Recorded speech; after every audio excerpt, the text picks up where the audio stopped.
Assalamualaikum warahmatullahi wabarakatuh. Saya Siska Junita dengan NIM 2030111134 akan menjelaskan salah satu materi pendidikan inklusi terkait sarana dan prasarana yang dibutuhkan anak berkebutuhan khusus dalam pembelajaran. Sarana dan prasarana dalam pendidikan inklusi atau yang dibutuhkan oleh anak berkebutuhan khusus adalah perangkat kelas maupun perangkat lunak yang digunakan untuk menunjang keberhasilan pelaksanaan pendidikan inklusi pada satuan pendidikan tertentu. Pada hakikatnya, semua sarana dan prasarana pendidikan pada satuan pendidikan tertentu dapat dipergunakan dalam penyelenggaraan pendidikan inklusi. Tetapi, untuk mengoptimalkan proses pembelajaran perlu dilengkapi aksesibilitas bagi kelancaran mobilitas akan anak berkebutuhan khusus serta media pembelajaran yang sesuai dengan kebutuhan anak tersebut. Baiklah, yang pertama sarana dan prasarana yang dibutuhkan di sekolah inklusi atau untuk anak berkebutuhan khusus. Sarana prasarananya ada dua. Yang pertama sarana dan prasarana umum, yang kedua adanya sarana dan prasarana khusus. Yang pertama ada sarana dan prasarana umum.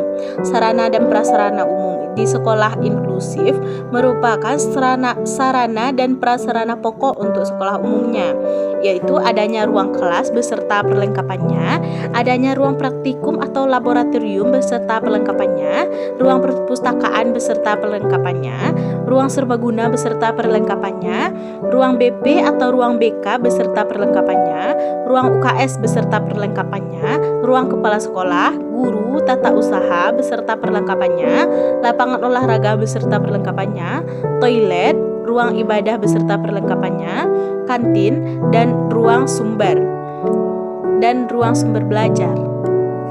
Yang kedua, adanya sarana dan prasarana khusus. Yang pertama kita bahas dulu mengenai sarana khusus. Sarana khusus pada sekolah inklusi untuk anak tunanetra itu adanya alat asesmen kelainan penglihatan. Alat tersebut digunakan untuk mengukur kemampuan penglihatan siswa inklusi atau siswa berkebutuhan khusus dalam bentuk geometri, mengukur kemampuan penglihatan dalam mengenal warna, serta mengukur ketajaman. Selanjutnya ada alat bantu pembelajaran atau akademik layanan pendidikan untuk anak tunanetra. Selain membaca, menulis, berhitung, juga mengembangkan sikap, pengetahuan, dan kreativitas. Selanjutnya ada juga alat bantu auditif atau alat bantu pendengaran untuk melatih kepekaan pendengaran siswa tunanetra dalam mengikuti pembelajaran. Dapat digunakan tape recorder double deck, alat musik pukul, alat musik tiup. Dan selanjutnya ada juga alat latihan fisik pada umumnya untuk anak tunanetra yang mengalami kesulitan dan kelambanan dalam melakukan aktivitas fisik atau motorik. Untuk mengembangkan kemampuan fisik, alat yang dapat digunakan anak tunanetra adalah catur tunanetra, bird tunanetra, sepak bola dengan bola bunyi, papan keseimbangan, power reader, serta static bicycle. Selanjutnya pada anak tunarungu atau gangguan komunikasi, adanya alat asesmen kelainan pendengaran dilakukan untuk mengukur kemampuan pendengaran atau untuk menentukan tingkat kekuatan sumber suara atau bunyi. Alat yang digunakan untuk asesmen pendengaran anak tunarungu adalah scan test, bunyi-bunyian, garputala, audiometer, dan belangko audiogram, mobile sound proof, sound level meter, hearing aids. Selanjutnya, latihan bina komunikasi, persepsi bunyi, dan irama.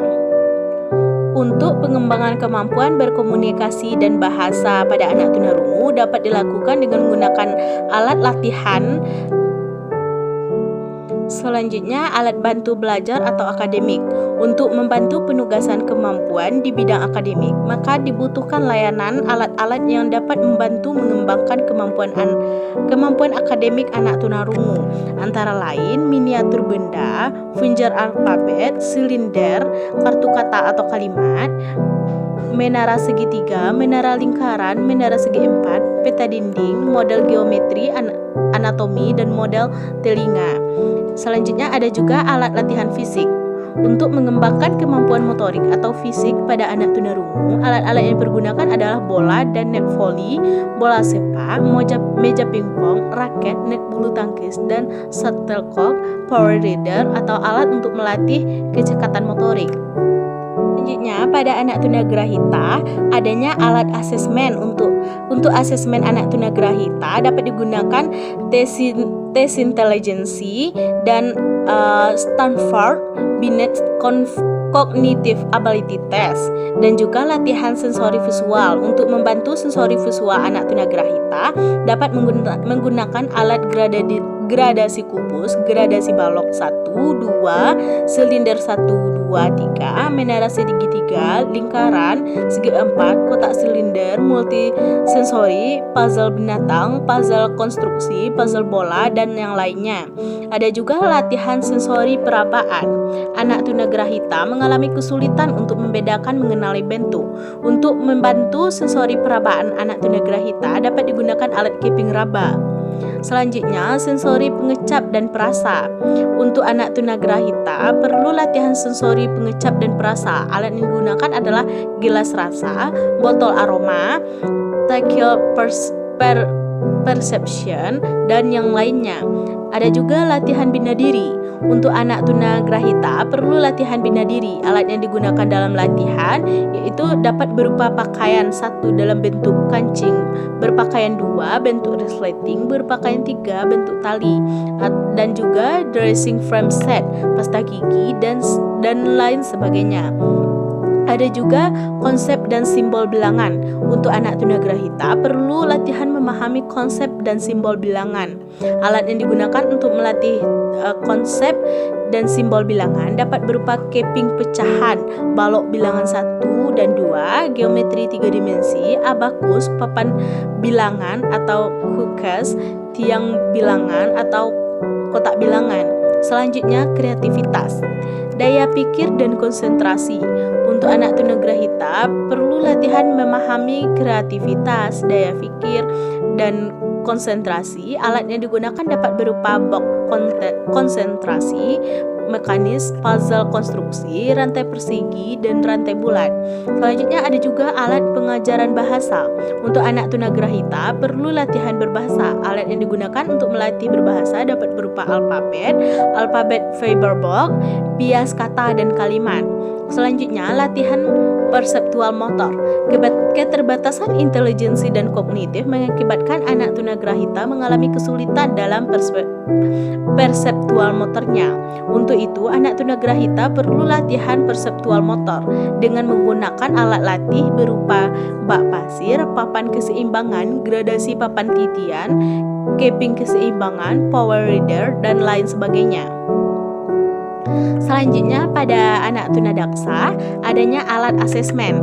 Asesmen dilakukan pada anak tunadaksa untuk mengetahui keadaan postur tubuh, keseimbangan tubuh, kekuatan, mobilitas, intelijensi, serta perabaan yang menggunakan alat finger giniometer atau alat ukur sendi daerah gerak, alat ukur kelenturan, alat ukur sendi, pengukur gerak fleksibel kaki, pengukur postur tubuh, mengukur kelainan posisi tulang belakang, mengukur rasa permukaan kulit pada tubuh.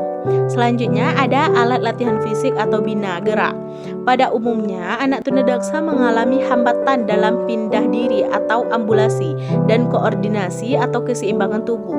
Agar anak tunadaksa dapat melakukan kegiatan hidup sehari-hari, diperlukan latihan. Alat yang digunakan dapat berupa pulley-weight atau alat yang digunakan untuk menguatkan otot tangan dan perut, alat yang digunakan untuk menguatkan otot pergelangan dan jari tangan, alat untuk latihan daya remas tangan, alat untuk menguatkan otot lengan, alat untuk menguatkan otot kaki dan tungkai, alat untuk menguatkan otot jantung, dan sabuk pengaman ketika berlatih berjalan, alat latih memanjat, pemberat badan pada latihan gerak sendi, latihan mobilisasi gerak tidur berguling, merangkak, dan keseimbangan dalam posisi duduk, dan lain sebagainya.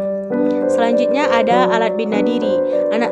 Agar anak tunadaksa dapat melakukan perawatan diri dalam kegiatan hidup sehari-hari, maka perlu latihan. Alat yang digunakan dapat berupa swivel utensil, dressing frame set, lacing shoes, deluxe mobile comet, alat ortotik dan prostetik.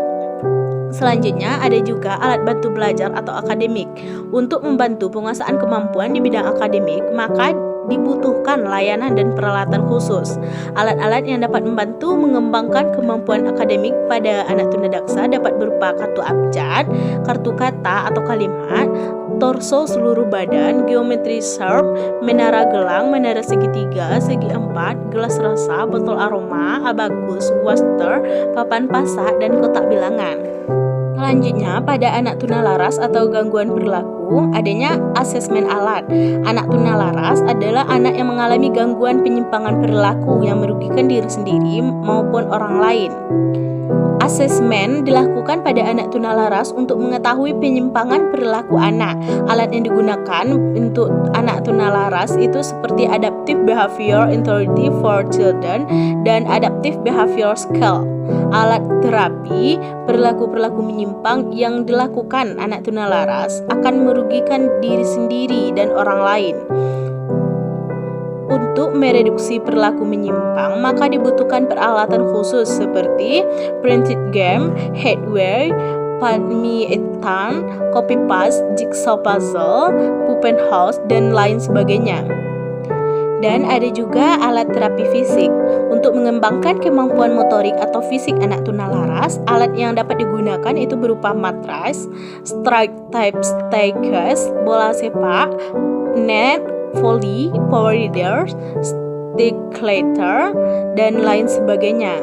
Dan untuk pada anak berbakat, ada juga alat asesmen. Anak berbakat mempunyai kemampuan yang istimewa dibandingkan teman sebayanya. Asesmen dilakukan pada anak berbakat untuk mengetahui keberbakatan dan menilai tentang kebutuhannya untuk menempatkan anak tersebut dalam program pendidikan yang sesuai dengan rangka mengembangkan potensinya. Alat yang digunakan untuk asesmen anak berbakat seperti tes intelijensi dan Stanford Binet, Cognitive Ability Test, dan Differential Aptitude Test.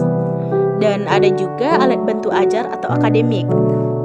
Alat bantu ajar atau akademik mereka bersumber dari buku paket, buku pelengkap, buku referensi, buku bacaan, majalah, koran, internet, media pembelajaran berupa radio, TV, wireless, proyektor, atau DVD. Selanjutnya, pada anak yang mengalami kesulitan belajar, ada juga alat asesmen. Anak yang mengalami kesulitan belajar merupakan kondisi kronis yang diduga bersumber dari neurologis yang secara selektif mengganggu perkembangan, intelijensi, atau kemampuan verbal dan nonverbal. Kesulitan belajar dapat berupa kesulitan berbahasa, menulis, membaca, atau berhitung. Asesmen pada anak yang mengalami kesulitan belajar dilakukan untuk mengetahui bentuk kesulitan yang dia alaminya dan untuk memperoleh informasi yang dapat digunakan sebagai bahan pertimbangan dalam merencanakan program pembelajaran. Alat yang digunakan untuk asesmen anak ini dapat berupa instrumen ungkap riwayat kelainan dan intelijensi. Selanjutnya ada alat bantu ajar atau akademik. Alatnya dapat berupa kartu abjad, kartu karta, kartu kalimat, balok bilangan, dan lain sebagainya.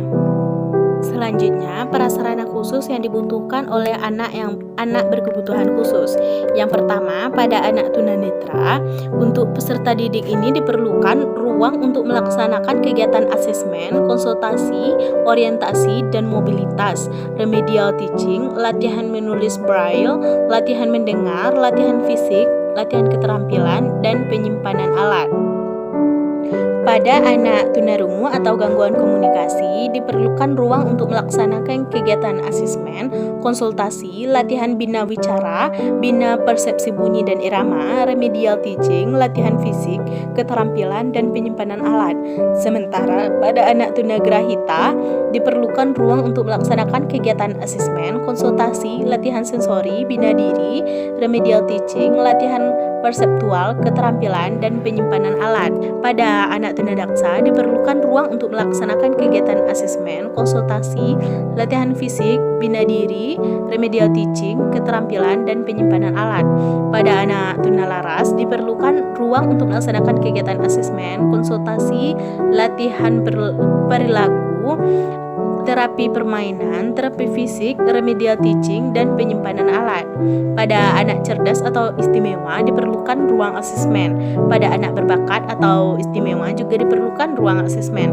Dan pada anak yang mengalami kesulitan belajar diperlukan ruang sebagai resource room atau ruang sumber.